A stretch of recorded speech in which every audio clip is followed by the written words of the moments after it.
السلام علیکم دوستو جیسا کہ آپ جانتے ہیں کہ ہم نبی کریم صلی اللہ علیہ وسلم کی امت ہیں، لیکن کیا آپ نے کبھی یہ غور کیا کہ ہم واقعی ان کی امت بننے کے قابل ہیں؟ میرے کہنے کا مطلب یہ ہے کہ ہم کہتے کچھ ہیں اور کرتے کچھ ہیں۔ جبکہ ہم کہتے ہیں کہ آپ صلی اللہ علیہ وسلم کی ذات ہمارے لیے اسوہ حسنہ ہے، لیکن اگر ہم اپنے آپ کو دیکھیں تو کیا ہم واقعی آپ صلی اللہ علیہ وسلم کی ذات کو اسوہ حسنہ مانتے ہیں؟ کیا ہم آپ صلی اللہ علیہ وسلم کی سنتوں کو اور ان کی زندگی کو سمجھ کر اور دیکھ کر اس کے مطابق عمل کرنے کی کوشش کرتے ہیں؟ آج کی ہماری ویڈیو آپ کو اس بارے میں سوچنے پر مجبور کر دے گی۔ ہم نے 4 شادیوں پر زور دیے رکھا۔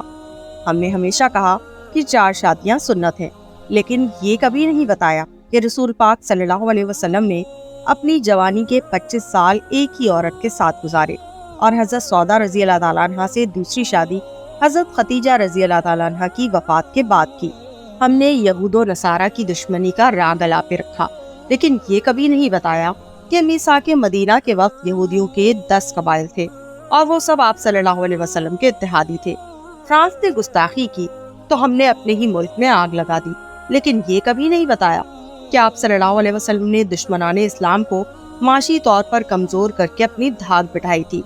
مشرکین مکہ تاجر تھے اور تجارت کی غرض سے شام جایا کرتے تھے۔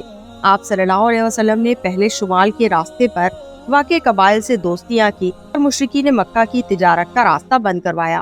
جب وہ جنوب کے راستے یمن جانے لگے تو آپ صلی اللہ علیہ وسلم نے وہاں کے باشندوں سے معاہدے کر کے اہل قریش کا راستہ روک دیا۔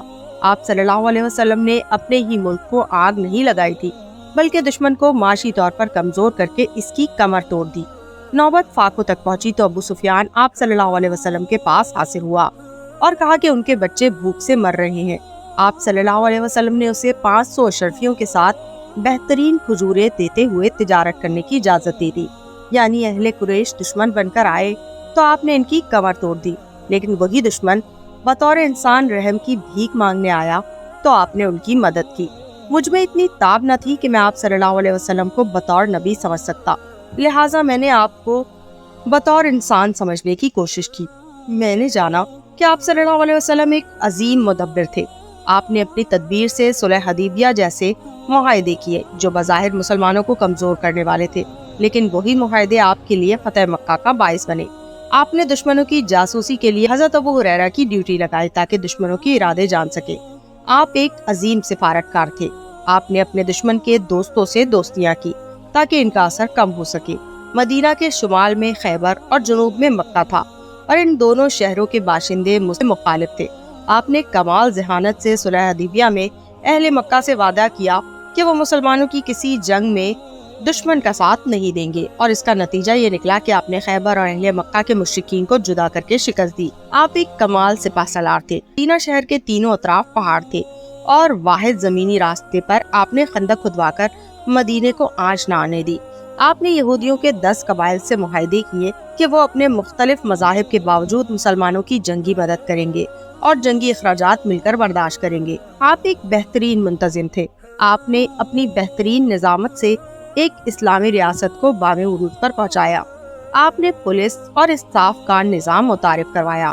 مجرم کو گردن سے پکڑنے کی ذمہ داری حضرت علی کے سپرد کی۔ آپ نے مختلف ریاستوں کی گورنر نامزد کی اور ان سے خط و کتابت سے امور مملکت جانتے رہے۔ آپ ایک بہترین معلم تھے۔ آپ نے کچھ نہ ہونے کے باوجود صفا کا قیام عمل میں لایا اور لوگوں کی تعلیم و تربیت کا نظام واضح کیا۔ میں کیا، دنیا کا کوئی فلسفی، کوئی دانشور یا کوئی محقق دنیا کی عظیم ترین شخصیت کو جاننے کی کوشش کرتا ہے تو وہ آپ صلی اللہ علیہ وسلم کو سب سے افضل پاتا ہے، لیکن ہم نے اپنے پیارے نبی حضرت محمد مصطفیٰ صلی اللہ علیہ وسلم کے مقام و مرتبے کے ساتھ ناانصافی کی۔ ہم ساری زندگی چاند کو توڑنے اور واقع معراج جیسے معجزات بیان کرتے رہے، لیکن بطور بشر آپ کی کمالات کو کبھی بیان کرنے کی کوشش ہی نہیں کی۔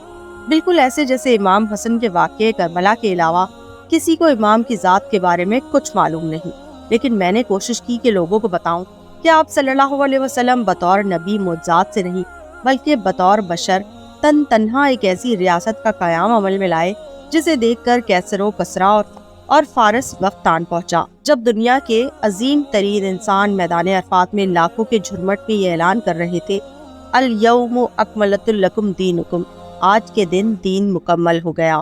گویا وہ بشرا معراج پر پہنچ چکے تھے اور اس کے بعد یہ سلسلہ قیامت تک کے لیے بند کر دیا گیا۔ دنیا کے عظیم ترین انسان، دنیا کے عظیم ترین لیڈر، عظیم ترین سیاستدان، عظیم ترین سفارتکار، عظیم ترین سپہ سالار اور عظیم ترین معلم، لاکھوں سلام آپ پر صلی اللہ علیہ وسلم، دونوں جہاں کے تاجور صلی اللہ علیہ وسلم، سبحان اللہ۔ تو دوستوں میں امید کرتی ہوں کہ آپ کو ہماری آج کی ویڈیو پسند آئی ہوگی۔ اگر آپ کو ہماری آج کی ویڈیو پسند آئی تو ہمارے چینل معلومات کو لائک کیجیے اور شیئر کیجیے اور بیل آئیکن دبانا بالکل مت بھولیے تاکہ ہر نئی آنے والی ویڈیو کی نوٹیفیکیشن آپ کو مل سکے۔ اللہ حافظ۔